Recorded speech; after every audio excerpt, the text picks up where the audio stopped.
Good day. So before we proceed to the lesson, we will have first an icebreaker called Guess the Picture. So the first picture is, yes, it is red horse. Next picture is, it is fundador. Moving on, our lesson for today is all about bartending. For our learning objectives for today's lesson is that first, identify the different types of alcoholic beverages and its characteristics.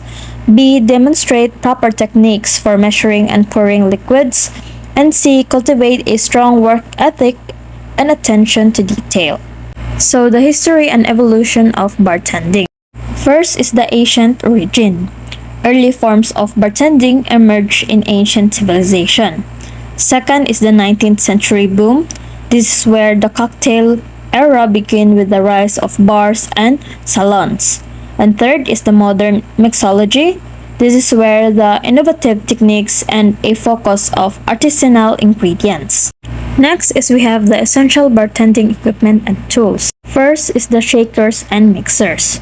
For shaking and mixing cocktails, we have the Boston shaker, cobbler shaker, and the blender. While for the measuring tools is first, we have the jigger and measuring spoon. And for the other essentials is that we have the muddlers, strainers, and bar spoon. Next is the bartending techniques and mixology. So first, we have the shaking, chilling and diluting cocktails with ice.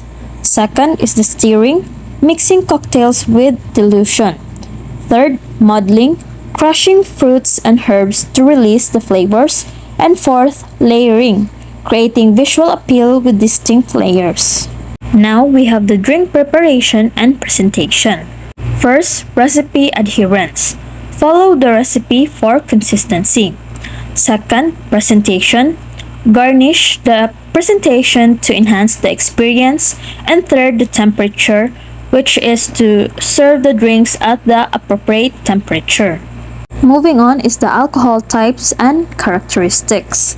So for the alcohol type, first is we have the whiskey, distilled from grain aged in wood.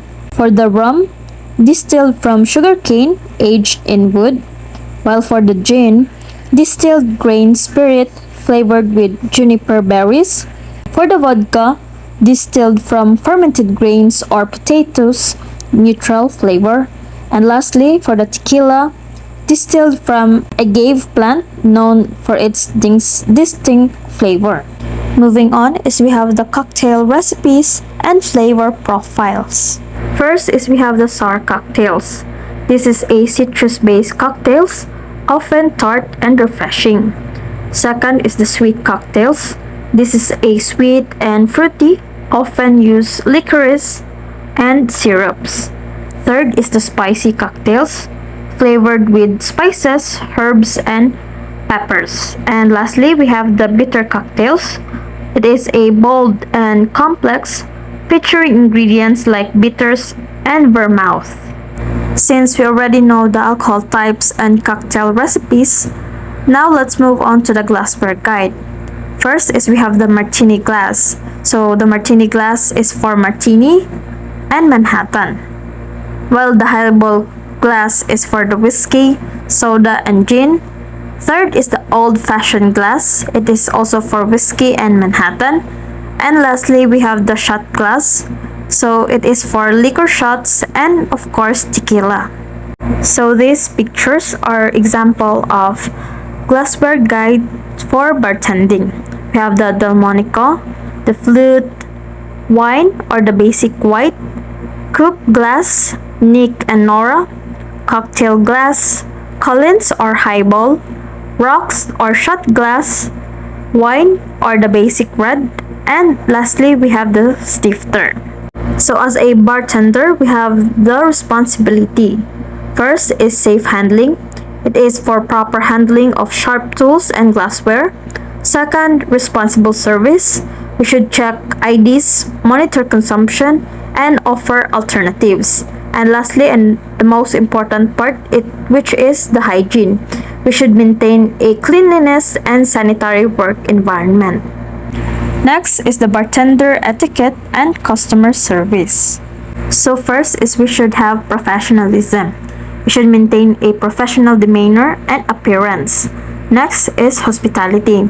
Create a welcoming and engaging atmosphere.